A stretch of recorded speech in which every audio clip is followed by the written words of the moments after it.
नमस्कार दोस्तों। पुस्तक समीक्षा के आज के इस कार्यक्रम में हम बात करेंगे एक बेहतरीन कविता संग्रह पर।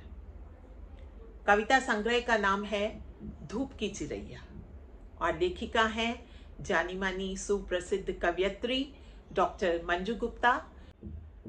धूप की चिरैया नाम पढ़ते ही ऐसा लगता है जैसे आप प्रकृति के भीतर जाकर के प्रकृति के रंगों को, प्रकृति के प्रवाह को, प्रकृति की सरलता को समेटना चाहते हैं। और कविताएं इस तरह से एक के बाद एक अपने आसपास के रंगों को इस पुस्तक में बिखेरती चली जाती है। दोस्तों, अक्सर ऐसा होता है कि बहुत सी कविताएं सपाट बयानी लगती हैं। ऐसा लगता है कि वो कविताएं बस जैसी कविताएं हम आजकल व्हाट्सएप पर या और पटलों पर सुनते हैं या पढ़ते हैं, जो बिल्कुल सीधे सीधे स्पष्ट रूप से एक बात को कहती हैं। लेकिन असल कविता वो होती है जिसके भीतर कुछ गहरे अर्थ होते हैं, जिसमें बहुत सारी परतें होती हैं, नंबर ऑफ लेयर्स आते हैं। और डॉक्टर मंजू गुप्ता की ये पुस्तक, ये कविता संग्रह कुछ ऐसी ही है। कुछ एक कविताएं मैं आपके समक्ष पढ़ती हूँ और फिर आप ही तय करें कि इसमें क्या ऐसा है जिस पर मैं चर्चा करना चाह रही हूँ। अब देखिए, छोटी सी कविता है सागर।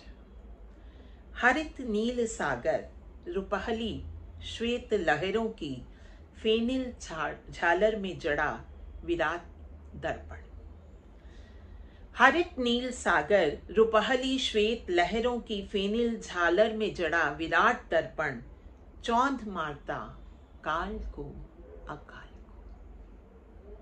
अब इसमें जो है ना, आप दृश्य देखें किस तरह से सागर का दृश्य आपके सामने आ जाता है जब लेखिका कहती हैं कि हरित नील सागर, रुपहली श्वेत लहरों की, फेनिल झालर में जड़ा।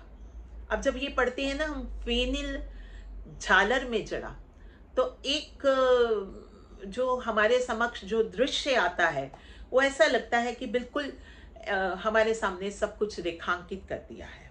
आप देखिए, एक और सागर पे बहुत सारी कविताएं हैं इस पुस्तक में।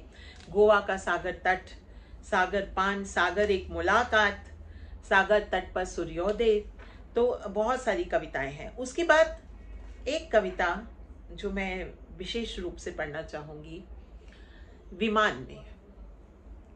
विमान में बैठ ऊपर और ऊपर उठते जाना। विमान में बैठ ऊपर और ऊपर उठते जाना, बादलों के पार आकाश की असीम ऊंचाइयों में कमशः पीछे छूटती धरती लगती है कितनी मोहक, कितनी अतरंग। जैसे मैके से विदा लेती बेटी को पीछे छूटती माँ लगती है अचानक कितनी अपनत्व भरी ममता भरी।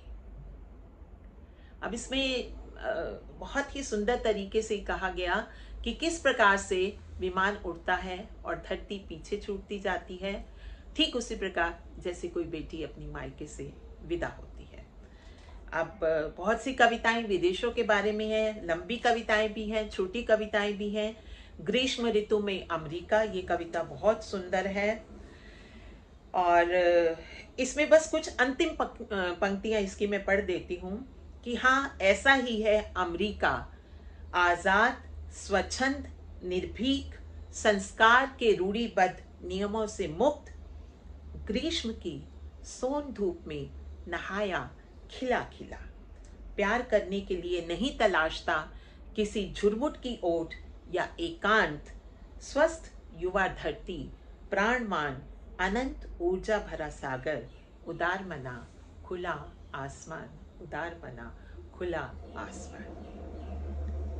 अब इसके बाद एक प्रेम कविता भी है कि मैं बूंद बनकर बरसना चाहती हूँ, झरना चाहती हूँ झरझर पत्तों की हरी हथेली पर, मोती बन थिरकना चाहती हूँ आंखों में सूर्य किरण, आंज दमकना चाहती हूँ जी भर घास की जड़ों में गिर अंकुरित हो उगना चाहती हूँ। मैं बूंद बनकर बरसना चाहती हूँ, झरझर बादल की तरह उमड़ना घुमड़ना और घिरना चाहती हूँ। आकाश के अनंत विस्तार में किल्लोल कर अपने होने का एहसास महसूस करना चाहती हूँ।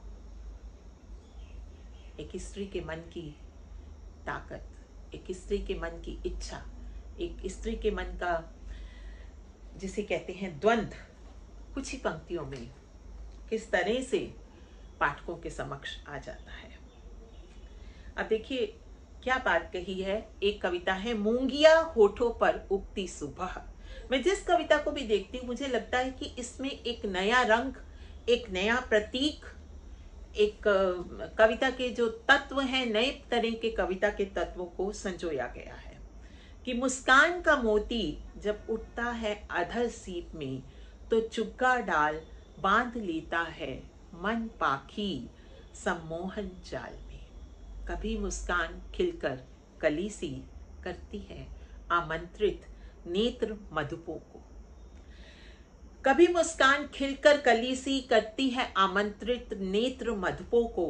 शोक साकी सी सौंदर्य सुरा पिला कर देती है धुत मादक नशे में। इन कविताओं में नशा है, खुशबू है, संस्कार है, स्त्री विमर्श है, प्रेम है, प्रकृति है, और न जाने क्या इन कविताओं में है कि मैं जितनी बार भी डॉक्टर मंजू गुप्ता की कविताएं पढ़ती हूँ उनसे जुड़ती चली जाती हूँ। यही कारण है कि मैं हर बार उनकी पुस्तक लेकर के उनकी समीक्षा करती रहती हूँ। और मैंने इनकी अभी के पुस्तकों की, नई किताबों की समीक्षा तो की ही है, और पुरानी पुस्तकों को दोबारा से पढ़ना, उनको फिर से अपने भीतर समेटना, उन पे बात करना मुझे सचमुच बहुत अच्छा लगता है। और ऐसी कवियत्री जिसने प्रकृति के माध्यम से नए संदर्भ रचे हैं, ऐसी कवियत्री जिसने आसपास के समाज को अपनी कलम से एक नई ताकत दी है, ऐसी कवियत्री जो बात करती है रस्सी कूदती लड़की की, और जो बात करती है सागर तट की, जो बात करती है नदी की, जो बात करती है उस स्त्री की जिसके भीतर उथल पुथल हो रही है। तो दोस्तों, एक रस्सी कूदती लड़की की अंतिम कविता पढ़ती हूँ कि रस्सी कूदती लड़की कूदती चली जाती है छोटे छोटे पैरों से, जल्दी जल्दी तेज तेज, और रस्सी टापते टापते बन जाती है गुलाचे भरती हिरनी। रस्सी के माध्यम से एक छोटी सी लड़की की युवा होने की कहानी कितनी आसानी से, कितने सहज तरीके से, बिंबों के माध्यम से कवियत्री ने पाठकों के समक्ष रखा है। तो मैं आपसे आग्रह करूंगी कि डॉक्टर मंजू गुप्ता की ये पुस्तक ढूंढकर जरूर पढ़ें, और ये हमें प्रेरणा देगी लेखन की, ये हमें प्रेरणा देगी प्रकृति से जुड़ने की, ये पुस्तक हमें प्रेरणा देगी वो सब लिखने की जो हमें ज़रूरत है, जो हमारी लेखनी को सशक्त बना सकती है, जो नए कवियों को एक राह दिखा सकती है। तो मैं पुस्तक का नाम आपको फिर से बता देती हूँ, धूप की चिड़ैया, डॉक्टर मंजू गुप्ता, सार्थक प्रकाशन, गौतम नगर, नई दिल्ली से ये किताब छपी है। और हालांकि प्रकाशन वर्ष पुराना है, पर यह पुस्तक मुझे नव वर्ष पर डॉक्टर मंजू गुप्ता ने भिजवाई थी, इसलिए मुझे लगा कि मैं समय मिलने पर बड़े आराम से, बड़ी तसल्ली से इस पर चर्चा करूंगी। तो आज के लिए बस इतना ही। फिर मिलते हैं एक नई किताब के साथ इसी पटल पर, और बातें करते हैं किताबों की, जुड़ते हैं किताबों से, किताबों की दुनिया से।